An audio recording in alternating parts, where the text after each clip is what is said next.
இந்த வீடியோல electro chemistry ஒரு கொஸ்டின் நம்ம டிஸ்கஸ் பண்ண போறோம். இங்க என்ன கொடுத்துருக்காங்க, கால்குலேட் தி ஈக்விலிபிரியம் கான்ஸ்டன்ட் வந்து கொடுத்துருக்காங்க. அப்ப ஈக்விலிபிரியம் கான்ஸ்டன்ட் நமக்கு என்னது கேசி இல்லையா? நம்ம 11th ஸ்டாண்டர்ட்ல வந்து ஈக்விலிபிரியம் சாப்டர் வந்து நம்ம வந்து பார்த்திருப்போம். அதாவது பார்த்தீங்கன்னா ரியாக்டன்ட் ப்ராடக்டா மாற ஸ்பீடும் ப்ராடக்ட் வந்து ரியாக்டன்டா மாற ஸ்பீடும் நமக்கு வந்து ஈக்குவலா இருக்கும்னு சொல்லிட்டு பார்த்திருப்போம். அப்ப இங்க ஒரு ஈக்குவேஷன் கொடுத்துருக்காங்க.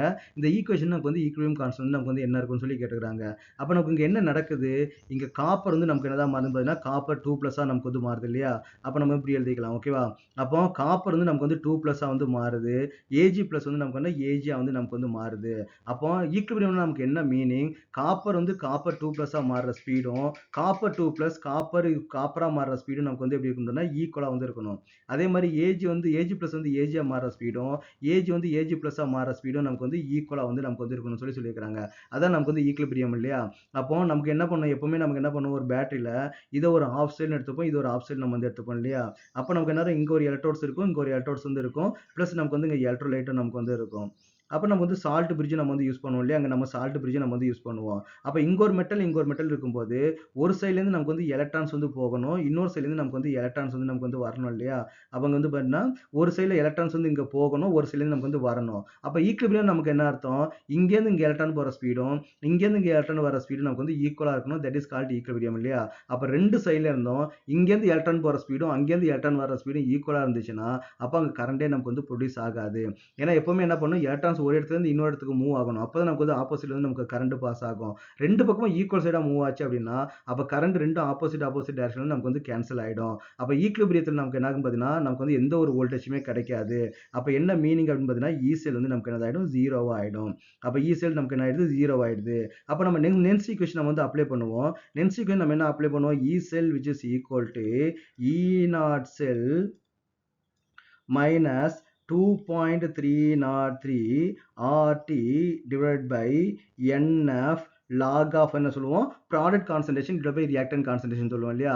அப்ப கேசிக்கு நமக்கு என்ன formula, product concentration divide by reactant concentration. அப்ப வந்து பாத்தீங்கன்னா அந்த product concentration and reactant concentration பதிலா கேசி வந்து போட்டுக்கலாம். அப்ப அது கேசியா இருந்துச்சு அப்படின்னா ஈ செல் வந்து நமக்கு வந்து ஜீரோவா இருக்கும். அப்ப ஈ செல்லுக்கு வந்து நீங்க ஜீரோன்ற வேல்யூ நீங்க சப்ஸ்டிட் பண்ணீங்க அப்படின்னா ஈ நாட் செல், ஓகே, அப்ப E naught cell which is equal to minus இந்த 2.303 RTF இதை நமக்கு வந்து சால்வ் பண்ண நமக்கு என்ன கிடைக்கும், 0.0591 டிவைட் பை நமக்கு என்ன வந்து பார்த்தீங்கன்னா n.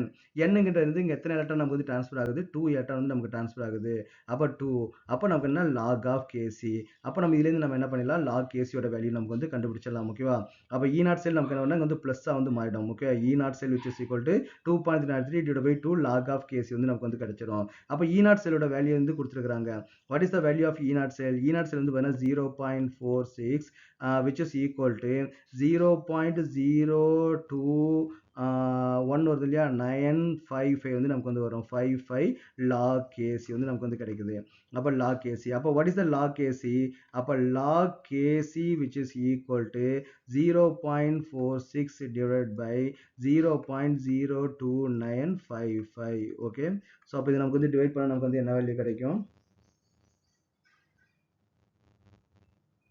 0.46 divided by 0.02955.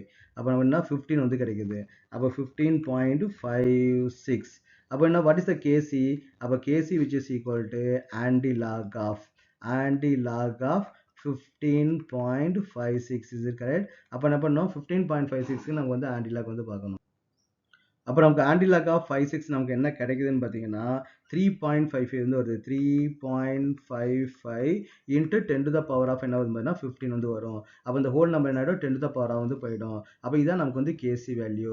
அப்போ நம்ம என்ன பண்ணலாம், வோல்டேஜ் வச்சு நம்ம வந்து E0 செல் வேல்யூலேருந்து நமக்கு வந்து கேசி வந்து கண்டுபிடிக்கலாம். அப்போ நமக்கு வந்து இதுலேருந்து நமக்கு வந்து ஃபார்முலா வந்து நம்ம தெரிஞ்சுக்கணும். E0 செல்லுக்கும் கேசிக்கு நமக்கு என்ன relationship, E0 sell which is equal to 2.303 RT divided by NF log kc. Okay, so இதான் நமக்கு இதில் ரிலேஷன்ஷிப். நம்ம என்ன பண்ணலாம், இதை இன்னும் சிம்பிளிஃபை பண்ணலாம். 0.0591 divide by n log kc கூட நம்ம வந்து எடுத்துக்கலாம். ஓகேவா? பிசிக்கல் கெமிஸ்ட்ரி பொறுத்தவரைக்கும் நமக்கு வந்து எப்பவுமே ஃபார்முலா வந்து நமக்கு வந்து ரொம்ப ரொம்ப முக்கியம். அப்போ நென்ஸ் ஈக்குவேஷனுக்கு என்ன ஃபார்முலா, அது ஈக்குவலியமா இருக்கும்போது நமக்கு வந்து ஃபார்முலா வந்து எப்படி சேஞ்ச் ஆகுன்றதை நீங்க வந்து தெரிஞ்சுக்கணும். ஓகே.